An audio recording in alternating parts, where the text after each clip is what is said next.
ここは男子禁制女人国アマゾンリリー。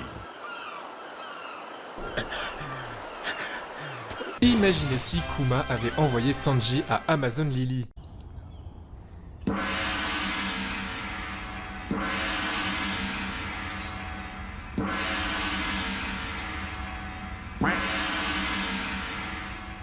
Imaginez si Goldie Roger était encore en vie.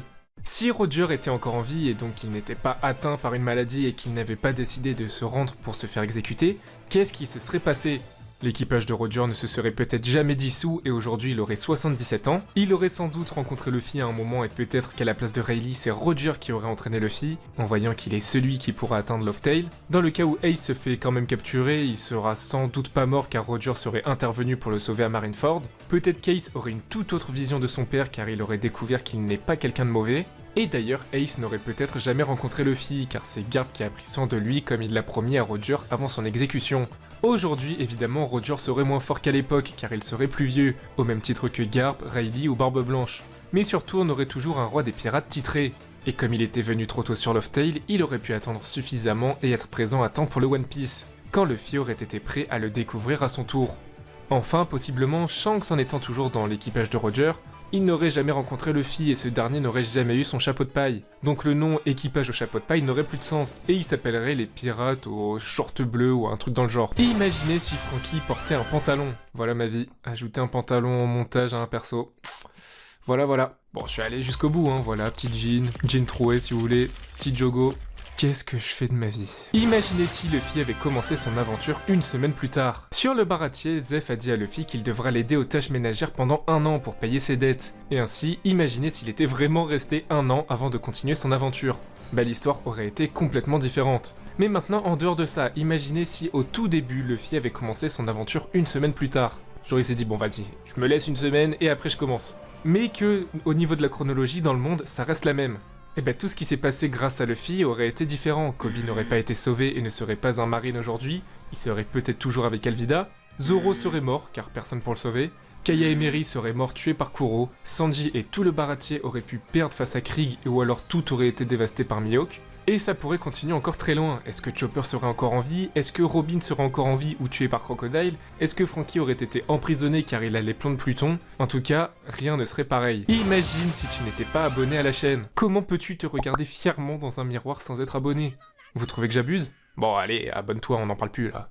Imaginez si vous faisiez partie du monde de One Piece. Je vais vous montrer une image qui défile super vite, et vous pouvez mettre en pause. Et quand vous mettez pause, ça vous dira ce que vous seriez si vous étiez dans le monde de One Piece. Ça vous dira votre rôle, marine, pirate révolutionnaire, votre pouvoir si vous en avez un, votre maîtrise du haki, et le lieu d'où vous êtes originaire. Il suffit de mettre pause à la vidéo pour que l'image s'arrête, et après dites ce que vous avez eu dans les commentaires.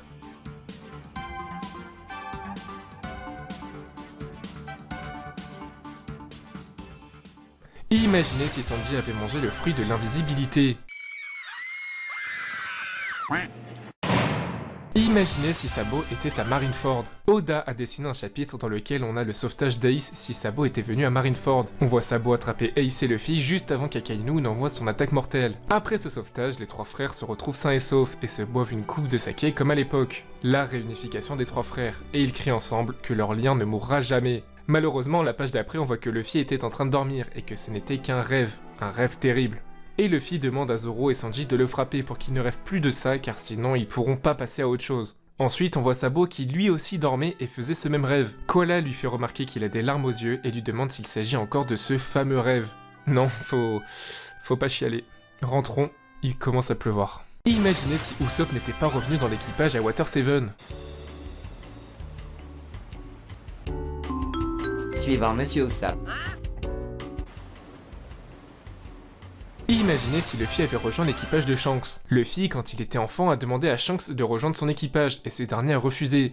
Mais imaginez s'il avait accepté, qu'est-ce qui se serait passé, car tout aurait été différent. je pense que Luffy serait probablement plus faible qu'il ne l'est aujourd'hui, car beaucoup moins confronté à lui-même, à des situations difficiles et à des adversaires plus forts que lui. Il n'aurait pas été entraîné par Rayleigh, mais sans doute par Shanks directement, donc il aurait quand même été très fort, il aurait appris le haki plus tôt, mais sa marge de progression aurait été différente. Plus puissant plus tôt, mais il aurait atteint un seuil, contrairement à s'il était capitaine de son équipage. Il aurait été celui qui est défendu par les autres, plutôt que celui qui a le rôle de défendre ses compagnons. Mais malheureusement, en dehors de Luffy, ça aurait été différent pour ses Nakama aussi, qui auraient été dans des situations bien plus sombres qu'aujourd'hui. Par exemple, Nami toujours persécuté par Arlong et son équipage. Mais après, en connaissant le caractère de Luffy, peut-être qu'il aurait fini par quitter l'équipage, car il n'aime pas qu'on lui dicte quoi faire et que son rêve est d'être libre partout sur les mers. Donc être un subordonné, c'est pas en adéquation avec son rêve. Et imaginez si Vegapunk n'avait jamais existé. Plutôt que de partir dans les détails et tout ce que ça implique car ça prendrait trop de temps, je vais dire toutes les innovations qui n'auraient jamais existé car c'est Vegapunk qui est à l'origine de celle-ci.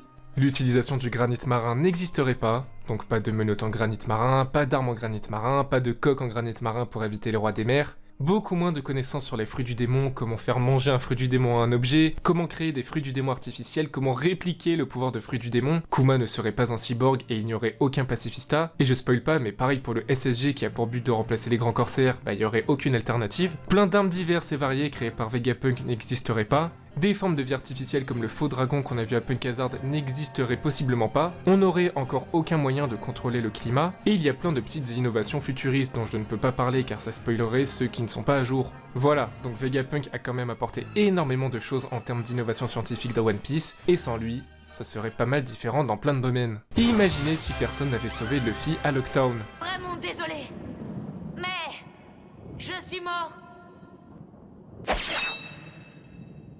C'est la naissance d'un véritable conquérant des mers. On peut le dire, c'est le roi des océans, le roi des pirates.